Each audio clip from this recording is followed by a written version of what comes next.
Hello, everyone. Welcome to the Income Masters channel. It is Wednesday, July 23rd, 12:30 p.m. Eastern. You're here with Dave Durham. My name is Emily Norris with Traders Reserve. Today, we're going to be doing a deeper dive into tactics. We are recording this session and we'll post a replay to the platform. If you have any questions, you can pop those in the chat box and we'll get to those once Dave is finished with his presentation. With that, I'll let you take it away, Dave. All right, thank you, Emily. Welcome back, everybody. Spread trade recovery case study today. That is what we're going to do. It's actually part one. We'll actually have a part two in 2 weeks here, but we're going to take through this first one. This is part of our deeper dive into trade tactics Wednesday, and glad you could join us for that. We'll be back tomorrow again with more live trading and any trade adjustments we need to do. Reminder, Thursday, that's tomorrow, 7:25 at 4 p.m. Eastern. We have a happy hour, talk about our MTC conference in Las Vegas. So please join us. Emily will post a message in the chat, link to it so you can come into it. And otherwise, we'll see you there tomorrow, 4 p.m. So today we're going to do a trade recovery case study, but really part one, and then I hope to be able to do a part two in 2 weeks. Hopefully it's going to be on Vertiv Holdings, which we've been in for a while and be out by then. Next Wednesday, we're going to do a Q&A session. We're going to send you an email out next week looking for your best, what your questions, what you have, what's on top of mind. We'll take the ones, we'll take all we can and answer them next Wednesday during that session. So it will not be a deeper dive per se, but it will be a helpful session. I hope we'll spur things on by sending you an email and asking for a response if you care to do it. So that way you don't have to come up with something live right when we get on there. So we'll give that a shot and go with it. All right, today's session, basically, we'll just do a brief review of managing defensive adjustments. We already covered this in a previous case study, in a previous deeper dive. Then we're going to get into the Costco trade recovery case study. Since so many of you probably were in that trade, some of you may not have been in that trade. This will be a helpful lesson here. Costco was a trade we did starting with a income madness in March. And we exited last week with a profit. So we're going to use that as our case study. We'll look at a few other overview of a couple other past trade recovery examples and summarize that up. And then we'll get into a new case study. Part two will be in 2 weeks. All right, managing defensive adjustments. This is going to be a recap of what we talked about back in late June. Sometimes trade positions will get challenged. We can't help this. This is the stock market. Not even the best traders in the world bat 100%. Trades or trade ideas, meaning the underlying stock, ETF, bond, currency, you name it, futures, contract, can and will at times move against your direction.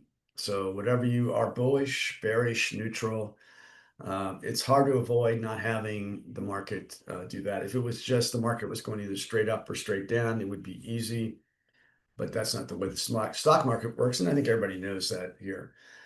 So not all spreads for trades will go easily. Some will get challenged. And even sometimes when we put a trade on that's actually not being challenged, it could show a small loss or a loss. If you've seen this when we enter a trade, all it takes is the stock to say flat or back up a little bit, and it potentially shows a loss. But even though they will all finish profitable, so look at your broker screen sometimes can be misleading to what the trade is doing. You're looking for other actual metrics in there rather than just what the net P&L is at any given time.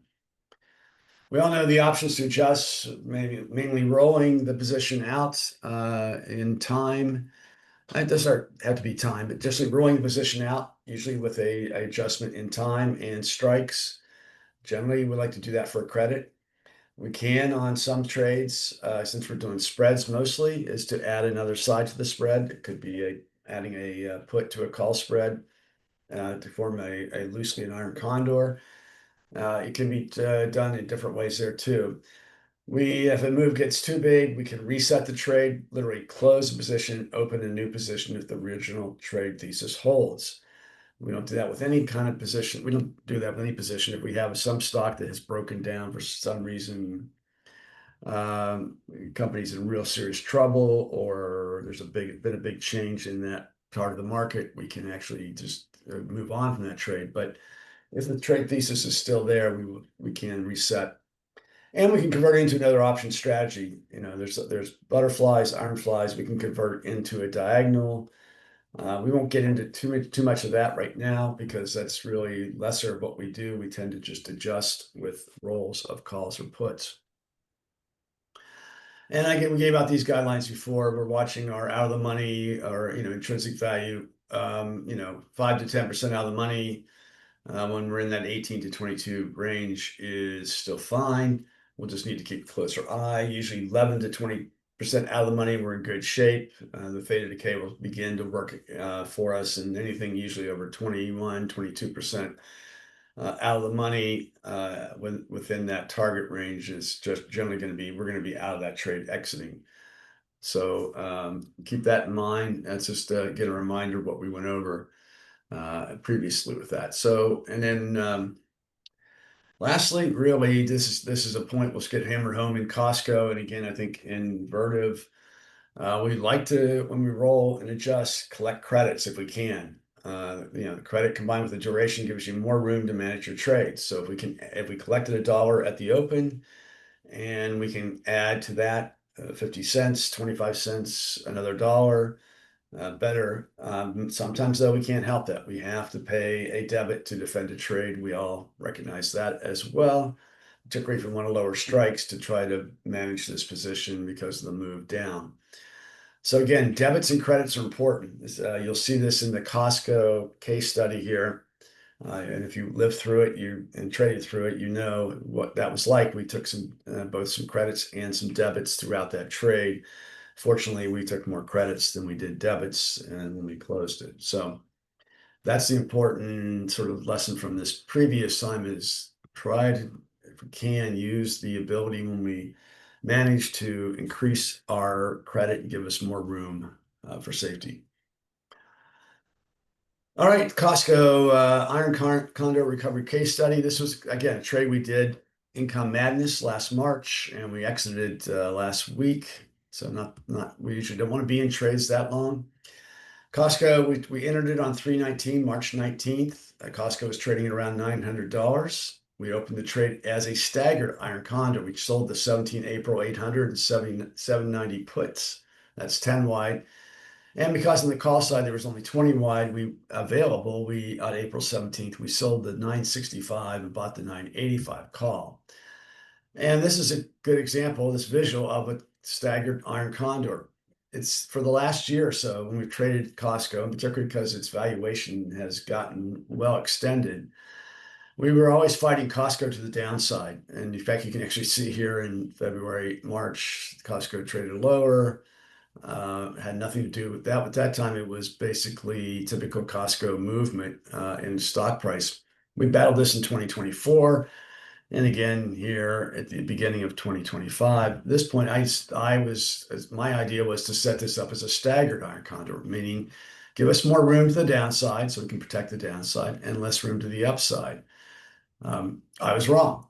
That was not the trade. That's not what Costco had in mind. Costco's idea was, for rebounding and even through the big April 4th Liberation Day, the stock generally traded higher. So we were in a position because of the staggered Iron Condor that we had to start managing. And I don't know whether we still probably would have had to manage it even if we had a centered Iron Condor. I mean, normally we want to center these things when we put them together.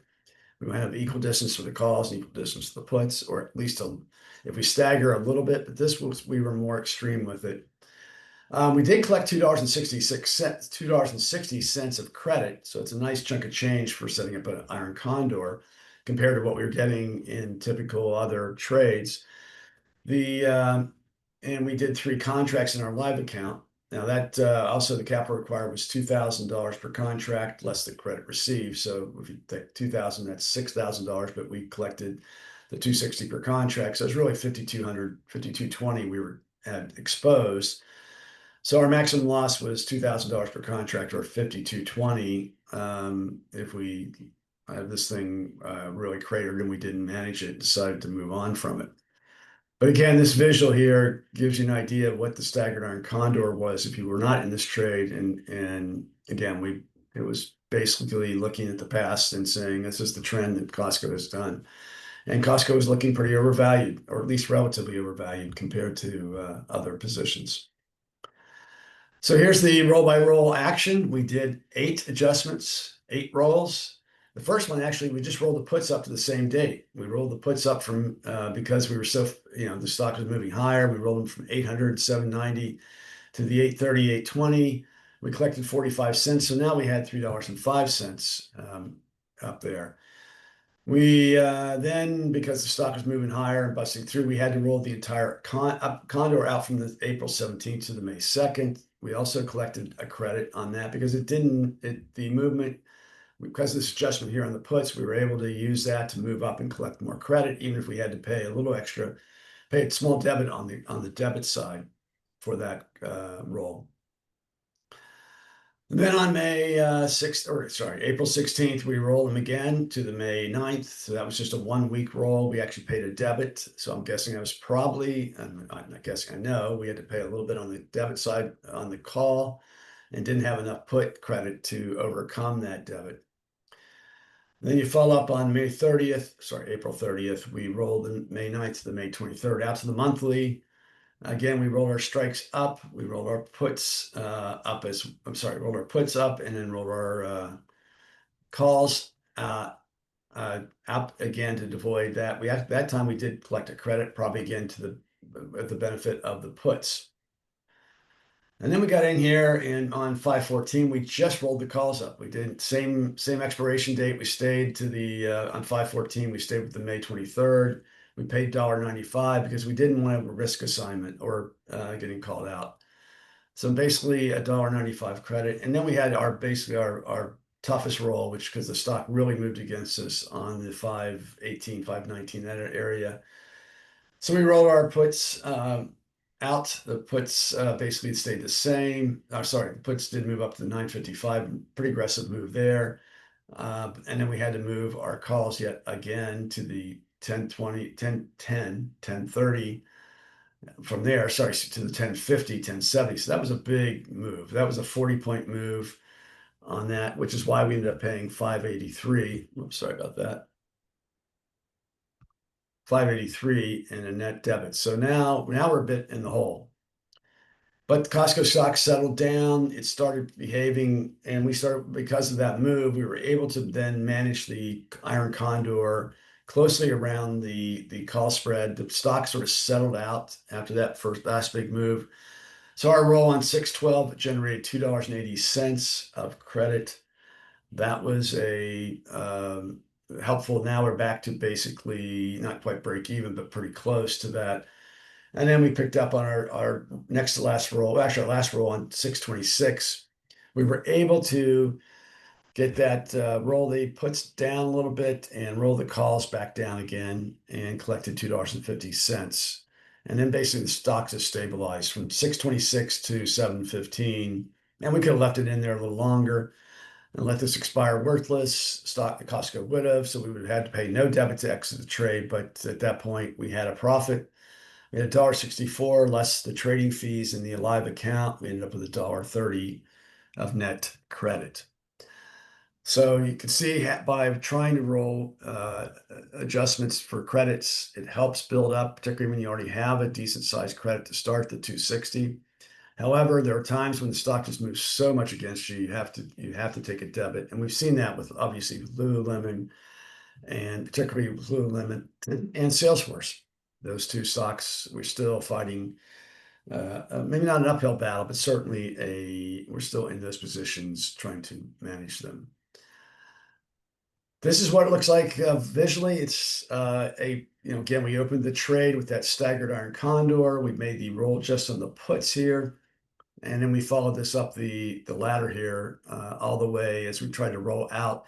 And you can see, obvious question is, well, why didn't you roll this higher? Well, we either didn't want to pay the credit, or at the time we actually rolled this, and this is not a exact replication, it's close, that the stock wasn't moving that fast. Well, then the stock started moving on us. But you can see how Costco just kept pushing up and forcing us to really adjust to the higher side before it finally peaked and came down and then sort of settled out into a range here, which then allowed us to close Costco. And Costco still come down, and we actually sold a call spread on that last week and exited this week on Costco. So, but these are this is the way we're with an iron condor, which is different than just with a call or put spread. How we're trying to cover this ground in between and gives a chance, the most likely chance to finish out of the money, which is what really these bars represent. Anytime we get up here, the stock was moving out of the money. This we're finishing, sorry, finishing in the money. Anytime they were back in here, they're finishing out of the money, which is what we wanted. And that's why those last two rolls were so critical for us. So, and then we exited with this 715. That's last week with that in a profit. So here are the key numbers. During the life of the trade, the net average adjustments, when you put all the adjustments together and divide them back, was about 20 cents. So we really didn't pick up, we only picked up 20 cents, but we gave back. We had two big debits we had to pay, and then we had the bigger credits.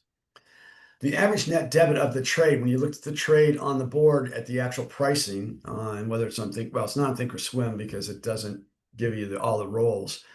We were down as much as we averaged being down about $5 for most of this trade, or $1,500. So there were times where we were below that and above that. In fact, our deepest hole was about $950 and $2,800 on paper again. So if you took all the took all the rolls we did, add up all the adjustments, the cash of it, and you then took the current price of the strikes for both the puts and the calls, we were at one time down 950 or 2,800, which looks insurmountable. And we have that kind of position in a couple of our other positions with Lulu and CRM right now. But we didn't panic. We didn't jump out. We stayed with the adjustments, stayed with the rolls. So again, we made 8 adjustments. We were in the trade 118 days. We don't like to be in that trade 118 days. We don't like to be in any trades over 90 days. But we closed with a credit, $1.30 profit. And it was $1.30 per contract, or $390 of net profit in our live account. And the return was respectable, 7.5%. It's not a huge return. We're generally getting 9, 10%, 11%. But this is the number that really, we only picked up, we'd like to hit 0.5% or more per day, or generally like to hit 1%. Well, this is only 1/10 of 1%. So obviously not, it was just, if you started this trade from the beginning and said, well, we're going to be in this for 118 days, and we're only going to get a 1/10 of 1% return, we'd say no. But we didn't have any choice with that. And yeah, it might have helped if we had not staggered the Iron Condor and made it more of a asymmetrical Iron Condor or centered Iron Condor, but that was not the trend that Costco was showing. So that's Costco. I'll just run through a few others that we've done and give you, these are high level, so it's not the same exact detail. We'll get into another one we said hopefully with Vertiv in 2 weeks. So first is another Costco one. I've showed this probably back earlier in the year. Again, we had to adjust Costco. This time was back with a put spread. We were just selling puts. Costco moved against us here, went to the downside. This is what I mean by what we faced with Costco half the time, was every time we got into a trade, this Costco stock would sell off. And it wasn't at this point till we got back into Costco. We had 3 adjustments. The 2 were for debits, 1 for credit. We were as much as $490 in the hole, or $2,400, and we finished up with $83 of credit, 83 cents or $83 per contract, and $415 of profit. That was on 5 contracts that time, because we were just doing a simple put spread. But that, you see, was the reason why I was tending to want to adjust this Iron Condor, or not adjust it, but actually set it up to the downside to protect us. And this is the one time Costco moved against that. So this is from a December trade there. This is another trade we did, Micron, which we're in right now. We had to adjust Micron back in February. We got in the trade with a credit, 75-cent credit. We had to make an adjustment here. In March, the stock sold off. Stock re-rose back up, but then sold off. We made another adjustment down to the 93.85. And the stock was getting hit with the tariff risk, and obviously the tariff liberation day.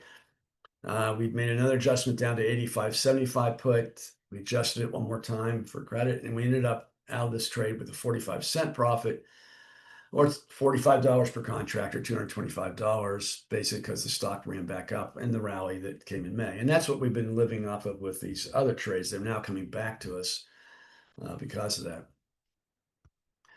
And just a few others. I mean, we have the Micron, we have the MSCR MicroStrategy, or strategy now. We made 3 adjustments, but we came out with $1.35 or $676 profit. We actually ended up with more than the credit we got into it. NVIDIA, we had 60 days where we had to basically be in the trade, and we ended up with 45 cents, $125 of profit. Netflix, that was not this current Netflix ran, but the Netflix before that, we ended up with almost $1,500 of profit. That turned out to be a very good roll, because Netflix was just on a big run at that point. And we had these 4 others back in 2024, and you can see the name VRT. We've had the roll VRT before, 5 adjustments. So it does work. We not every time. Humana, we decided to get out with a small loss, 57 cents, because we just were in this thing going past, we're going to go past 90 days.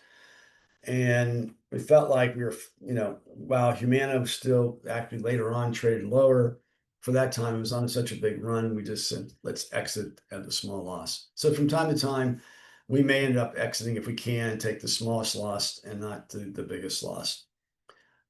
That's something, again, you're not going to find any trader out there, the best traders in the world will tell you they don't win every trade. They have to, learning how to take losses and how to use losses to help you gain is a big part there. So that was I think we're looking at this to be, a challenge when we do this. This is also currently, I'll just update this. There's a a slide I showed before. We still have these, what I call the 4 sisters that are struggling. Constellation Energy, Salesforce, Lululemon, Vertiv. These were all victims of somewhat that March, early April reaction to the tariffs, particularly Salesforce and Lululemon, which we're still struggling with. Vertiv Holdings, we are 1 roll away from profits on Vertiv. That's why I want to use that as the next study, and I'll go in a little more detail with Vertiv. We do that one in 2 weeks. Constellation Energy is getting closer to the end. The stock is up today, actually almost out of the money. It was probably in the money for a little while and then back down again on some regulatory approval to charge more stuff. So some of these energy companies were up on that. They were supplying electricity. It's pulled back now. But Vertiv would probably be out. Constellation then would be the next one we can manage to profit, and we'll see. What we're trying to get basically Salesforce and Lululemon back to a point where we can exit with a small loss. Don't expect to stay in them too much longer with that. So summary, we all know this trade positions will be challenged from time to time, and not all of them, but some of them. And those managing those positions early to avoid assignment is what we try to do. Some of these positions we're rolling and adjusting, we have been assigned, some of them we haven't. By adding more time, duration, and credits, if we can, is a key to successful defense. At some point, we've got to add the credits. We may have to pay debits different times. Need to track all that. You can't just let your option screen on Thinkorswim tell you what that trade is, because they don't track. When you look at your screen, it doesn't show the previous trade. So you need to track your net debits and credits. That helps you with the adjustment opportunity. And then exit, but the best combination of time and return. I mean, we could have stayed in Costco a little longer and picked up a few more dollars, but I wanted to get out with that time frame. Same with some of these other positions we exited, trying to stay in under 90 days if we have to, so we can redeploy the capital as well. Another important reason for doing that. So with that, that concludes the presentation. We will again do part 2, which I'm hoping will be Vertiv Holdings. I've already started setting that up and gone through it, but Just to give you an idea, if Vertiv holdings of the current put position we're in were to expire worthless, it brings our net debit under $2, which can be wiped out in one trade. So um, I guess I'm cautiously optimistic on Vertiv holdings, and we can be talking about this in 2 weeks as a profitable trade. So I'll take any questions, Emily. Okay, Dave, could you just quickly review the original thesis behind the getting into the Costco trade? Brad wonders, was it since it was already had dipped from 200, were we trading it to go up or sideways? We were trading to go down. Costco had been moved, and Costco had moved. We traded Costco. This is probably more my experience, but although it's the same in Income Masters, we've mostly been selling put spreads on Costco, and let me go back. I don't have that. And when you look at this here,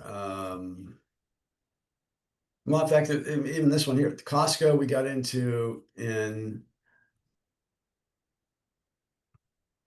Costco, just the December trade moved against us. It seems like every time we got into a Costco put trade in 2024, Costco would move against us on that trade, partly because it's at a $900 stock price and potentially a fairly, depending how you look at Costco, I still think it's a great company, great metrics long term, but they definitely have run ahead of their valuation. It was moving down. So it was more of, I don't want to say it was a feel, but it was more past history told us when we had to do adjustments in Costco or had to defend Costco, it was always to the downside. So pure and simple, let's stagger it. It was wrong. I mean, it was wrong at that time. I don't know if it was right, wrong, period, but it was wrong. Let me back here.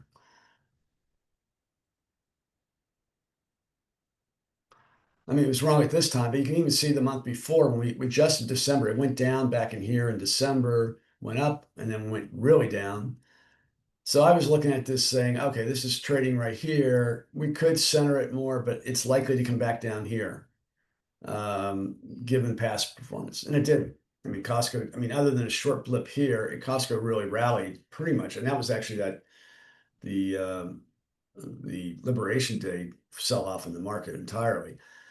The Costco rallied basically all the way up to 1060. So it's pure and simple. It moved against sort of the trend that we've seen with Costco, other than I guess we had a blip here on it. But every time we traded it in 2024, not every time, but I would say 2/3 of the time we traded Costco in 2024 as a put spread, we were always having it move against us. So, and there was a fear that at the valuation 900 and whatever it was, $900 stock, that it could pull back to $700, $800, and it's probably $800. What I was thinking, and that was it. I mean, pure and simple, setting it up that way. Yes, it would have been better to set it up as a equal or equal part Iron Condor. Okay, regarding the Lulu recovery trade, the call spread, since it's so far out of the money, is that something you would close and potentially reopen a call, or would you look to roll it? Oh, we're gonna roll it. We're gonna roll. I mean, we'll probably roll that. I was waiting for it to get down, probably another day or two, get it down to about 10 cents or less. 10 cents less, we'll roll it. If I mean, I gotta take a look at Lulu in more detail. We don't have earnings for a while, so I was gonna try to do a little bit of can we roll it, 1 week at a time and pick up enough credit? I don't know. And then rolling it 2 weeks at a time with Lulu, because there may not be as much credit like with what we've been doing with Meta, trying to roll it every week, where there was enough credit each week to grab at least $1 or close to $1 of credit until last week, and then we didn't have a choice about that.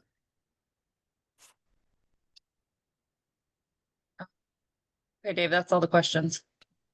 All right. Thank you again for going through this. Hope that helped and understand what we're trying to do on rolls. We'll go into Vertiv next week as the opportunity there. And tomorrow we'll be back for live trading and trade adjustments.